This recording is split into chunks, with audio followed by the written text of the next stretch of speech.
Hello అందరికీ, నేను మీ Radhika. So నేను ఈ బాటిల్ అయితే మాత్రం నా పెళ్ళైన కొత్తలో తీసుకున్నట్టున్నా. అంతే అప్పటి నుంచి ఇప్పటివరకు రీఫిల్సే యూజ్ చేస్తాను. ఈ 2 years నుంచి విమ్ లిక్విడ్ రీఫిల్స్ తెస్తాను. అలా ప్యాకెట్లో ఉండేవి అవి అయితే కొంచెం ప్రైస్ తక్కువ పడతాయి, చాలా రోజులు కూడా వస్తాయి. ఇలా బాటిల్స్ వీటన్నిటికన్నా కూడా ఈ రీఫిల్స్ ఎక్కువ రోజులు వచ్చినట్టు నాకు అనిపిస్తే మీరేమనుకుంటున్నారో కూడా కామెంట్ చేయండి. మీరు ఏం యూజ్ చేస్తారో కూడా ఒకసారి నాకు చెప్పండి. అండ్ నేను కిచెన్లో కూడా ఎప్పుడైనా సరే గ్యాస్ అనేది 2-3 డేస్కి ఒకసారి క్లీన్ చేస్తాను అనమాట. రోజు ఏం కడగను గ్యాస్ స్టవ్ని. నాది వచ్చేది స్టీల్దే అనమాట. ఒకవేళ కడగపోయినా ఊరికి అలా మసిగుడ్డతోటి ఇలా అన్నా కూడా కొత్తగానే నార్మల్గానే కనిపిస్తూ ఉంటుంది, కానీ అంత మట్టి మురికిగా ఏం కనిపించదు. నేను విమ్ లిక్విడ్ తోటి యూజ్ చేస్తాను. చాలామంది అంటే గ్యాస్ క్లీనింగ్వి ఇవన్నీ యూజ్ చేస్తారు. నాది స్టీల్ పోయే కాబట్టి నేను నార్మల్గా విమ్ లిక్విడ్ తోటే కడుగుతున్నా. చాలామంది గ్లాస్ టాప్ ఉంటాయి కదా, అవి తీసుకుందాం అనుకున్నాను కానీ నేను కూడా పోయి స్టార్టింగ్లో, కానీ ఏమోలే పొగులుతానని చెప్పి కొంచెం భయం వేసి, అదిగా మనం ఉండేది రెంటల్ హౌసెస్ మనకి ఎందుకులే అని చెప్పి నేను ఇదే తీసుకున్నాను అనమాట. అండ్ ఎప్పుడైనా సరే ఒకటి గుర్తుపెట్టుకోండి, ఈ ఆయిల్ ఉంటుంది కదా, ఏంటంటే సన్ఫ్లవర్ ఆయిల్ ఉంటుంది కదా, అది మస్తు జిడ్డు పట్టిద్ది అబ్బా. ఎంత జిడ్డు పట్టిద్ది అంటే అంత జిడ్డు పట్టిద్ది. నేను ఇప్పుడు ఆయిల్ మార్చాను. అది కాక నేను ఇన్స్టాగ్రామ్లో కూడా ఒక వీడియో చేశాను. ఎవ్రీ 2 monthsకి ఒకసారి ఈజీగా ఆయిల్ అనేది చేంజ్ చేస్తూ ఉంటే కుకింగ్ ఆయిల్ త్వరగా హార్ట్ అటాక్స్ అనేవి రావు అన్నట్టు విన్నాను అనమాట. నేనైతే మీరేమనుకుంటున్నారో కూడా కామెంట్ చేయండి. అసలు ఏ ఆయిల్ బెస్ట్దో కూడా కామెంట్ చేయండి. కొంతమంది ఇప్పుడు నువ్వుల నూనెని, ఆవాల నూనెని ఇవి బెస్ట్ అని చెప్తున్నారు. వీలైతే కొబ్బరి నూనెతో కూడా చేసుకోమని చెప్తున్నారు వంటలు. సో నేనైతే కొబ్బరి నూనెతో చేయలేను కాబట్టి ఎక్కువ వేరుశనగ నూనెను, సన్ఫ్లవర్ ఆయిల్ యూజ్ చేస్తాను అనమాట. నేను ఇందాక ఆల్రెడీ చూపించాను కదా, ఏంటంటే గ్యాస్ క్లీన్ చేసుకునేది పింక్ కలర్ది క్లాత్ చూపించాను కదా. దయచేసి ప్లీజ్ అలాంటివి అస్సలు కొనద్దు. డిమార్ట్లో కానీ ఆ రిలయన్స్ మార్ట్లోనూ నాకు అక్కడ లేడీ ఒకరు సజెస్ట్ చేశారనమాట. అక్కడ ఉంటారు కదా సపరేట్గా సర్దే వాళ్ళు ఉంటారు కదా, వాళ్ళని గుర్తు రావట్లేదు, అక్కడ కస్టమర్స్ ఉంటారు కదా, వాళ్ళు చెప్పారనమాట. అక్కడ వర్క్ చేసే వాళ్ళు అడిగితే ఇలా కస్టమర్స్కి అయితే సజెస్ట్ చేయండి సజెస్ట్ చేసింది నాకు. 100 రూపీస్కి 5 వస్తాయి అంటే కక్కుర్తిగా కొనుక్కున్నాను అనమాట. అవి అయితే అసలు చాలా చండాలంగా ఉన్నాయి. గ్యాస్ తిరగడానికి అస్సలు పనికి రావటం లేదు. మా బుడదైతే అసలు బాగా ఆడుకునేది అనమాట తాతయ్యతోటి. ఏదన్నా ఇటు తీసుకురమ్మన్నా కానీ ఇప్పుడు కొంచెం బాగా అర్థం చేసుకుంటుంది. పిలుస్తున్నారు అన్న వింటుంది, కొంచెం బాగా అర్థం చేసుకొని మూవ్ అవుతుంది అనమాట. నేనైతే యూట్యూబ్ స్టార్ట్ చేసినప్పటి నుంచి చూస్తున్నాను, నేను ఎప్పుడైనా క్లిక్ అవుతానా అసలు లేదా ఓకే అవ్వనా అని చెప్పి. నేనైతే ఇప్పుడు వీడియోస్ స్టాప్ చేసి కూడా చాలా డేస్ అవుతుంది ఇలా ఫుల్ వీడియోస్ పెట్టడం. ఇప్పుడు మాట్లాడటం స్టార్ట్ చేస్తే నేను ఒక్కోసారి అనుకున్నా, ఈ 3-4 డేస్ నుంచి పెడుతున్నాను కదా ఫుల్ వీడియోస్. అప్పుడు నేను ఏమనుకున్నానంటే అసలు నేను ఈ 7 minutes అసలు ఏం మాట్లాడగలుగుతాను, ఓకే ఒక 5 minutes వీడియో పెడితే అసలు ఈ 5 minutes అసలు నేనేం మాట్లాడగలుగుతానా అనిపించింది. నేను చాలామంది వీడియోస్ చూస్తూ ఉంటాను కదా, వాళ్ళ లవ్ స్టోరీని షేర్ చేయడం, వాళ్ళ ప్రెగ్నెన్సీ స్టోరీని షేర్ చేయడం, ఇలా సక్సెస్ అవుతూ ఉంటారు. చాలామంది ఏంటంటే ఎవరికైనా సరే ఉమెన్స్కి పక్క వాళ్ళ లైఫ్లో ఏం జరుగుతుందా అని తెలుసుకోవాలనే కుతూహలం ఎక్కువ ఉంటుంది. ఆతృత ఇవన్నీ లేడీస్ కి చాలా ఎక్కువ ఉంటాయి. దాని మీద యూట్యూబ్ అనేది రన్ అవుతూ ఎప్పుడైనా సరే పక్క వాళ్ళు కంపేర్ చేసుకోవటం, పక్క వాళ్ళు ఎలా ఉన్నారు, వాళ్ళు ఏం యూజ్ చేస్తున్నారు, ఈ బేసిస్ మీద మాక్సిమం అనేది సక్సెస్ అవుతాం ఎవరైనా సరే. నేను చాలా మంది వీడియోస్ కూడా చూశాను కదా, వాళ్ళు ఇన్స్టాగ్రామ్లో వాళ్ళ లవ్ స్టోరీని షేర్ చేయటం, ఇలా షేర్ చేయటం వల్ల వాళ్ళు త్వరగా సక్సెస్ అయ్యారు. నాకు ఇన్స్టాగ్రామ్ ఏంటి అంటే ఒక ఎంటర్టైన్మెంట్ పర్పస్ లాంటిదే, కానీ అక్కడ కూడా ఇదే ఏం కంటెంట్ పెడదాము, అక్కడ మంచిగా రీల్స్ చేయటం కానీ అలా చేస్తే బాగుంటుంది. కానీ అక్కడ కూడా బ్లాగ్సే అప్లోడ్ చేయటం, నేను ఇవాళ అది చేశాను ఇది చేశాను అలా నాకు ఎందుకో నచ్చలేదు. సో బేసిక్గా ఇన్స్టాగ్రామ్ జోలిగా అసలు వెళ్ళలేదన్నమాట. నేను ఎప్పుడైనా సరే యూట్యూబ్లోనే చూద్దాం, ఎక్కడే సక్సెస్ అవ్వాలి, మ్యాక్సిమం ఇన్స్టాగ్రామ్ జోలికి వెళ్ళకుండా మ్యాక్సిమం ఎక్కడే సక్సెస్ అవ్వాలని నేను ట్రై చేస్తూ ఉన్నాను అనమాట. కానీ ఒక్కసారి కూడా ఒక్క వీడియో కూడా ఎందుకనో వైరల్ అవ్వలేదు నా వీడియోస్. అసలు మేబీ వైరల్ అవ్వాలంటే ఏం చెయ్యాలి, అసలు ఎలా చేయాలో కూడా నాకు తెలియదు. నాకు ఇవాళ కూడా నిజం చెప్పాలంటే థంబ్నెయిల్స్ క్రియేట్ చేయటం, అసలు ప్రాపర్గా వీడియో వస్తుందా లేదా అని ట్రై చేయటం ఇలా కూడా నాకు రాదు. ఎందుకంటే బేసిక్గా నేను చూసే వీడియోస్ అన్నీ కూడా నార్మల్గానే అనిపిస్తాయి. అలా ఏం అనిపించవు. నేను ఎప్పుడు నార్మల్గా ఇంట్లో హౌస్ వైఫ్స్ ఏం చేస్తారు ఏంటి ఇలాంటి వీడియోస్ నేను చూస్తూ ఉంటాను కదా రోజు యూట్యూబ్లో అందరికీ వీడియోస్. వాళ్ళ వీడియోస్ కూడా సేమ్ నా అలాగే అనిపిస్తాయి. కాకపోతే వాళ్ళు సక్సెస్ అయ్యారు, నేను ఇంకా సక్సెస్ అవ్వలేదు. నేను థంబ్నెయిల్ క్రియేట్ చేయడం కూడా చూశాను, కానీ క్యాన్వాలో అసలు ఏంటో ఒకసారేమో బాగానే వస్తుంది, ఒకసారేమో రాదు. ఇంకా అందుకని ఇదంతా కాదు, నేను నార్మల్గానే వీడియోస్ అప్లోడ్ చేస్తూ ఉన్నాను. ఎప్పటికీ సక్సెస్ అవుతామని.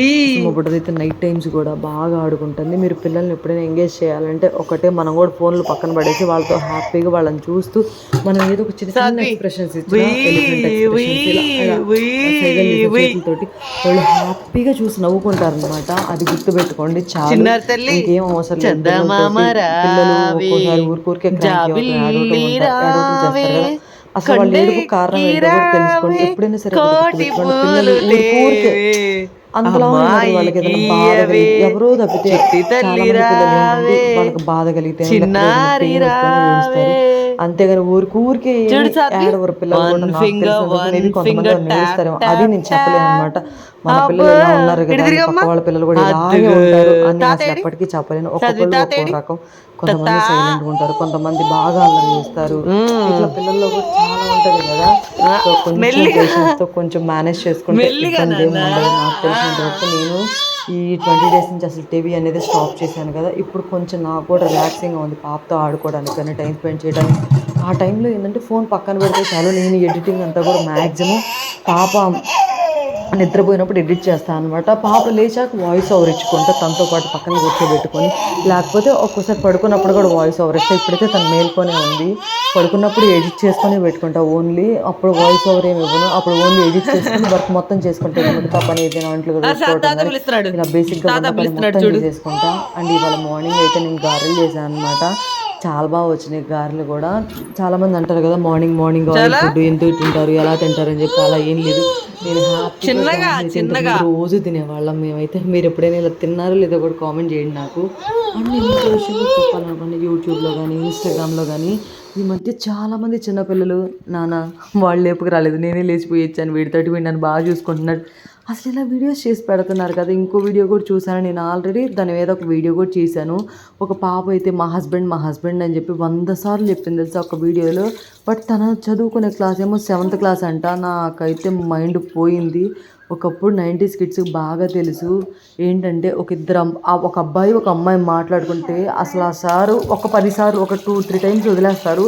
అలాగే వాళ్ళు కంటిన్యూ చేస్తే మాత్రం కంపల్సరీగా ఆ అబ్బాయిని తుక్కు రేలగొడతారు. నిజం చెప్పాలంటే అసలు అట్లా కొట్టేవాళ్ళు అనమాట. కొట్టి ఆ అమ్మాయిని కూడా పిలిచి మీ పేరెంట్స్ని పిలిపిస్తామని ఇలా వార్నింగ్స్ ఇచ్చేవాళ్ళు. అప్పుడు కొంచెం పిల్లలు బేసిక్గా సైలెంట్గా ఉండేవాళ్ళు. ఇప్పుడు అలా ఏం కాదు. మాస్టర్ ఒక దెబ్బ కొట్టంగానే మనం 10 మందిని వేసుకొని వెళ్ళిపోతారు. మా అబ్బాయిని ఎందుకు కొట్టారు, మేమే కొట్టాం, అది ఇది అని చెప్పి. పిల్లల్ని చావ కొడితే తప్పు, నార్మల్గా కొట్టడంలో తప్పేం లేదని నా ఉద్దేశం. అసలు కొట్టకుండా చదువు భయం ఎలా వస్తాయి? ఒక దెబ్బన్నా వేయాలి, కంట భయం. ఒక దెబ్బ పడితేనే వాళ్ళకి అయ్యో ఇది చేయడం తప్పు అని తెలిసిద్ది. అలా ఏం చేయకుండా వదిలేస్తున్నారు ఇప్పుడు ఎవరైనా సరే. ఇంకో వాళ్ళని పెళ్లి చేసుకోకుండా ఏముంటారు. అసలు బాల్య వివాహాలు బాగా ఎక్కువైపోయేటట్టున్నాయి. అసలు వీళ్ళని చదువుకోండి అంటే అసలు చదివేవాళ్ళు ఎవరూ కనిపించట్లేదు. ఎవరు బట్టినా లవ్ చేయటం, పెళ్లి చేసుకోవటం ఇది ఒక ఫ్యాషన్ అయిపోయింది. నిజం చెప్పాలంటే ప్రేమించి పెళ్లి చేసుకోవడం అనేది, ప్రేమించడం పెళ్లి చేసుకోవటం అసలు తప్పే కాదు. అది ఒక ఏజ్లో జరిగితే బాగుంటుంది. అంతేగాని చిన్న పిల్లల లవ్కి అసలు మీనింగ్ తెలియకపోయినా అలా చేయటం అనేది నాకు అసలు ఇప్పుడు పిల్లల్ని పెంచి స్కూల్కి పంపించాలా అన్నట్లు అనిపిస్తుంది నిజం చెప్పాలంటే. కనీసం ఒక ముక్కలో చెప్పాలంటే వాళ్ళకి మినిమం కేజీ కందిపప్పు రేటు, మినపప్పు రేటు చెప్పినా చాలా గుండాకి చేస్తారు ఆ పిల్లలు. వాళ్ళు తినే లాలీపాప్ కాస్ట్ అయినా వాళ్ళకి తెలుస్తుందో లేదో కూడా మనకు అర్థం కాదు. అది సంపాదించాలన్నా కూడా వాళ్ళకి చాలా రోజులు పట్టిద్ది. ఇవాళ మా హస్బెండ్ శాలరీ ఒక 1 lakh. ఆ 1 lakh శాలరీతో మేము ఎన్నిసార్లు అనుకుంటాము మాకు ఈఎంఐలో అన్నీ ఉన్నాయి. మాకు కూడా అరే బాబు 15,000 శాలరీ వచ్చేవాళ్ళు ఎలా బతుకుతున్నారు రా, వాళ్ళకి దండం పెట్టవచ్చు అని చెప్పి మేము ఇప్పటికే అనుకుంటాము. అలాంటిది అంత చిన్న పిల్లలు ఎలాంటి రెస్పాన్సిబిలిటీస్ బాధ్యతలు లేకుండా అసలు ఎలా పెళ్లి చేసుకుంటారు నాకు అర్థం కావటం లేదు. మినిమం ఇంట్లో తల్లిదండ్రులైనా అసలు మా అమ్మాయి ఇలా చేస్తుంది అని 10 మంది అనుకుంటూ ఉంటారు కదా, అప్పుడే నా అమ్మాయిని ఇంట్లో పెట్టి అలా కాదమ్మా ఇలా చెప్పడం, అలా అని చెప్పడం ఇలా ఏం చేయటం లేదు. కొంతమంది అయితే వదిలేస్తున్నారు, కొంతమంది ఏమోలే అని చెప్పి ఊరుకుంటున్నారు. అసలు చిన్నతనంలో పెళ్లి చేసుకోవడం అనేది చాలా రాంగ్ తెలుసా. వాళ్ళు తెలిసి తెలియక ఎన్ని తప్పటడుగులు వేస్తున్నారు. మెయిన్గా పేరెంట్స్ ఇచ్చే లీనియర్సే అనిపిస్తుంది ఒక్కోసారి. నాకు కూడా అనిపిస్తుంది రేపు మా అమ్మాయి కూడా ఇలాగే చేసిద్దా అని చెప్పి అప్పుడు నేనేం చేయాలి. ఈ వీడియోస్ అన్నీ చూస్తుంటే నాకు ఎంతమంది డౌట్లు అని నాకు కూడా వస్తుంది. ఏంట్రా బాబు ఎలా ఉన్నారు పిల్లల్ని, అసలు స్కూల్కి పంపించాలా, చదివించాలా లేదా, అసలు ఇలాంటి డౌట్లు నా ఒక్కదానికే వస్తాయా మీకు కూడా వస్తాయా? అసలు మరీ ఇన్స్టాగ్రామ్ వచ్చాక పిల్లలతో పాటు ఫోన్ చూడాలన్నా కూడా నాకైతే భయం వేస్తుంది. అసలు అందులో వచ్చే వీడియోస్ కానీ బొమ్మ దారుణంగా ఉంటాయి. అసలు నాకు ఇలా అనిపిస్తుంది. మ్యారేజ్ ఏమనుకుంటున్నారో కామెంట్ చేయండి. నిజంగా ఏడికి వచ్చిన వాళ్ళకి నిద్రపోయి ఈ కష్టాలు మనం కళ్ళేమనుకుంటున్నారు. చిన్నపిల్లలేం మాకు పెళ్లి కావాలంటున్నారు. ఇదేం వింత అసలు అర్థమే కావటం లేదు. మీరేమనుకుంటున్నారు ఒకసారి కామెంట్ చేయండి. నాకు ఇలా అనిపిస్తుంది యూట్యూబ్ కానీ ఇన్స్టాగ్రామ్ కానీ చూస్తుంటే, అందుకే నేను మీతో షేర్ చేయాలని చెప్పి షేర్ చేశాను. నేను చెప్పాను కదా ఈ 15 మినిట్స్లో నేను ఏదైనా ఒకవేళ మిస్టేక్ మాట్లాడితే ఎవరైనా సరే దాన్ని పడితే కామెంట్ చేయండి. నేను కంపల్సరీ ఈసారి కరెక్ట్ చేసుకోవడానికి ట్రై చేస్తాను. మా బుడ్డదైతే నా పక్కనే కూర్చొని అరుస్తూ ఉందన్నమాట. సో హ్యాపీగా తింటూ కూర్చొని ఇలా ఎడిట్ చేసుకుంటూ వాయిస్ ఓవర్ ఇస్తాను. ఎడిటింగ్ మాత్రం పడుకున్నప్పుడే చేస్తాను, ఎందుకంటే ఏ క్లిప్స్ ఉంచాలా, ఏ క్లిప్స్ తీసేయాలా, సో ఇలా చూసుకుంటూ చేస్తానన్నమాట. గారె బ్యాటర్ అవన్నీ వేసుకున్నాను. నైట్ గారెపిండికి నానబెట్టుకొని మినపప్పు నానబెట్టుకొని పడుకున్నా, మిక్సీకి వేసేసుకున్నాను అనమాట. ఇంకా మినపప్పు రుబ్బుకుంటే అసలు ఎంత టేస్ట్ వస్తాయి తెలుసా, గారె భలే చాలా బాగుంటాయి. ఆ టేస్టే వేరుగా ఉంటుంది. నేను సన్నగా కట్ చేశాను అనమాట. ఉల్లిపాయలు నేనేం కట్ చేయలేదు, మిషన్కే వేసాను. హ్యాపీగా కొంచెం సాల్ట్ వేసి ఎక్కువ అసలు వాటర్ ఒక చుక్క పోస్తే చాలండి గారెపిండికి ఎప్పుడైనా సరే, లేదంటే జాబ్ అయిపోయి అసలు నూనెలో వేయంగానే అసలు మామూలుగా నూనె పేల్చింది చిటపట అని పొయ్యి అంతా ఆయిల్ పడి వేస్ట్ అయిపోయిద్ది అనమాట. ఇక నేను మార్నింగే అన్ని పనులు చేసుకుంటున్నాను. ఒకేసారి చట్నీ వేపేసి మా పాపకి హాట్ వాటర్ కూడా కాగబెట్టి అడ్డు పెడతాను అనమాట. ఎందుకంటే తనకు యూజ్ చేసేది పౌడర్ పాలు కాబట్టి నేను ముందుగానే మార్నింగ్ లేచిన వెంటనే వాటర్ కాగబెట్టుకుంటే 24 hours వస్తాయి అనమాట ఈ వాటరు. ఇప్పుడు ఈరోజు 8 కాగబెడితే రేపు మార్నింగ్ 8 వరకు యూజ్ చేయొచ్చు. 8 తర్వాత అసలు యూజ్ చేయకూడదు. ఇది నాకు డాక్టర్ చెప్పారు, నా సొంతగా నేనేం చెప్పటం లేదు. అండ్ 1 year దాటిన దగ్గర నుంచి డాక్టర్ కూడా ఏమన్నారంటే ఇంకా ప్యాకెట్ పాలు ఆపేసేయచ్చమ్మా, నార్మల్గా ఇవ్వంటాయి కదా full creamed milk without water పిల్లలకి పట్టొచ్చు అని చెప్పారు. అది ఈసారి నెక్స్ట్ వీడియోలో కంపల్సరీగా నేను మీకు చేసి చూపిస్తాను. అసలు గారెలు వేయటం ఫస్ట్లో నాకు వచ్చేది కాదు. పెళ్లి కాక ముందు కూడా నేను వేసేదాన్ని అప్పుడప్పుడు, ఎప్పుడన్నా ఇంట్లో పని చేసేవాళ్ళం గారె వేయటం ఇలాంటివి. నేను పెళ్ళికి ముందు అసలు పనే చేసేదాన్ని కదా తెలుసా. మా చెల్లెలు అయితే ఎన్నిసార్లు అనేది అక్క అసలు ఏం పని చేస్తావు బాబు పెళ్ళయ్యాక అంటే, నేను ఏ పని చేసేదాన్ని కానీ ఎక్కువ అసలు అంట్లో కడిగేదాన్ని కాదు. బండలు తుడిచేదాన్ని, కసువు జిమ్మేదాన్ని, బియ్యం కడిగేదాన్ని, ఈ పని చేసేదాన్ని కానీ అసలు అంట్లో అసలు కడిగేదాన్నే కాదు. మా చెల్లి ఎప్పుడు అంత కష్టమైన పనులు నాకు చెబుతావు అక్క, ఈజీ అని బియ్యం కడగడం ఇలాంటివి నువ్వు చేస్తానంటావని చెప్పి. ఇప్పుడు కూడా నాకు అంట్లు కడగాలంటే ఏదలా అనిపిస్తుంది, ఎక్కువ గ్లౌజెస్ వేసుకొని నేను కడుగుతాను మ్యాక్సిమం. సో ఇలా నా పనిని నేను చిన్నగా బ్యాలెన్స్ చేస్తూ ఉన్నాను అనమాట. బ్యాలెన్స్ చేసుకుంటూ వస్తున్నా. మార్నింగ్ టైమ్స్లో లేవాలన్నా ఒకప్పుడు బద్ధకమే, కానీ ఇప్పుడు తప్పట్లేదు. నేను 1 year వచ్చేంత వరకు పాపకి ఫోన్ చూపించాను. ఫోన్ చూపించకపోయినా టీవీ ఎక్కువ చూపించేవాళ్ళం మేము కూడా. కానీ ఇప్పుడు అది అలా కాదు, అది మానిపించాలి అని చెప్పి ఇప్పుడు పాప కంటే ముందు లేసి అన్నీ చేసుకుంటూ ఉన్నాను అనమాట. మీ లైఫ్ కూడా ఇలాగే ఉందా? ఇంకా న్యూగా మామ్ అయిన వాళ్ళైతే అసలు వాళ్ళు చెప్పే చాట భారతాలు అయితే నాకు మైండ్ పోయిద్ది తెలుసా. డైపర్ వాడొద్దు అంటారు కొంతమంది, ఈ డైపర్ బెస్ట్ అంటారు. అసలు నేను మన దాకా ఒక వీడియోస్ చూసేదాన్ని. తను న్యూ మామ్ ఏం కాదు, తనకు ఆల్రెడీ బాబు ఉన్నారు, మళ్ళీ ఇప్పుడు సెకండ్ టైం పాప. సో తనైతే ఈ డైపర్లు చాలా బెస్ట్ అని చెప్పింది అనమాట. ఒక డైపర్ ఏదో బ్రాండ్ అని చూపించి, సో అదైపోయింది. ఎవరో మళ్ళీ ఇవి ఉంటాయి కదా సూపర్ బాటమ్స్ అని వచ్చాయి కదా, అవి కొలాబరేషన్ చేయమన్నట్టున్నారు. డైపర్స్ కంటే ఇవే బెస్ట్ అండి, సూపర్ బాటమ్స్ చాలా బాగుంటాయి అని చెప్తుంది. అది బెస్టా ఇది బెస్టా? అసలు న్యూగా తెలియని వాళ్ళకి అసలు యూట్యూబ్లో న్యూ మామ్ అని చెప్పి ఒక కంటెంట్ క్రియేట్ చేసి వదులుతున్నారండి. అసలు దారుణంగా ఉంటుందన్నమాట. న్యూ మామ్లు అయిన వాళ్ళందరూ ఏదో పిచ్చిగా చేస్తున్నారు యూట్యూబ్లో. కొంచెం సక్సెస్ అయితే చాలు, ఇక మనం చెప్పేదంతా జనాలు వింటారనో మరి ఏమో నాకైతే తెలియదు, కానీ ఇలా చెప్తూనే ఉన్నారు. మీరు ఎవరైనా సరే న్యూగా మామ్ అయితే డాక్టర్ని అడిగి తెలుసుకోండి ప్లీజ్. ఇలాంటి వాళ్ళని నమ్మి మీరేం సొంతగా ప్రయోగించొద్దు. అలాగే కొన్ని హోమ్ రెమెడీస్ కూడా చెప్తూ ఉంటారు, పిల్లలకి అలా చేయండి ఇలా చేయండి అని చెప్పి. సో అలాంటివి ఏదన్నా ఒక హాఫ్ డే 1 day హార్డ్లీ, ఇంతకంటే ఎవరు ట్రై చేయొద్దు. వెంటనే డాక్టర్ దగ్గరికి వెళ్ళండి. ఏదైనా చిన్న తప్పినా కానీ మన పిల్లలకే ప్రమాదం, వాళ్ళదేం పోదు. కాబట్టి మీరు ఎప్పుడు ఇలా చేయదు. చాలామంది కాటుక పెట్టి చూపించడం ఇలా కూడా చేస్తున్నారు. నేను డాక్టర్ని అడిగాను, పిల్లలకి ఇప్పుడు కాటుకలు పెట్టొద్దని, అలాగే సాంబ్రాణి పొగ కూడా వేయొద్దని చెప్తున్నారు. నాకైతే తెలియదు, నేను ఎప్పుడు వేయలేదు కూడా సాంబ్రాణి పొగ కూడా. నిజం చెప్పాలంటే కాటుక 1 or 2 times పెట్టానేమో అంతే, అది కూడా ఊరకు సరదాగా పెట్టా అంతే. ఇక తర్వాత కాటుకు కూడా పెట్టలేదు. నేను ఎప్పుడు పొగ కూడా వేయలేదు, సాంబ్రాణి పొగ.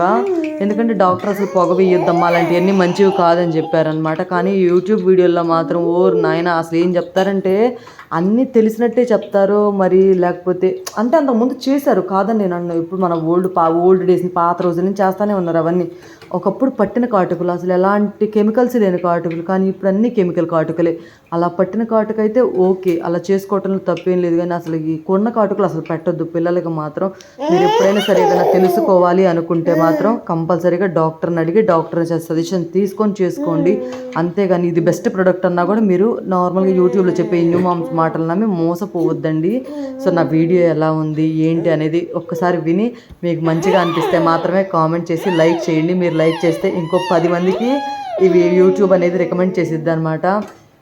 అండ్ ఒకవేళ మీకు ఏదైనా సజెషన్స్ కావాలి అంటే నన్ను అడగొద్దండి, మీరు మీకు మంచి డాక్టర్గా కన్సల్ట్ అయ్యి అడగండి. పిల్లల గురించి ఏదైనా సరే పొరపాటు నేను ఏదైనా చెప్పినా అది మీకు కరెక్ట్ అవ్వకపోవచ్చు, అందుకని చెప్పి సో ఇలాంటి ఎవరిని అడగొద్దండి. ఏదైనా జరిగితే మనమే నష్టపోవాలి. తర్వాత ఎవరిని ఏమనుకున్నా లాభం ఉండదు కదా.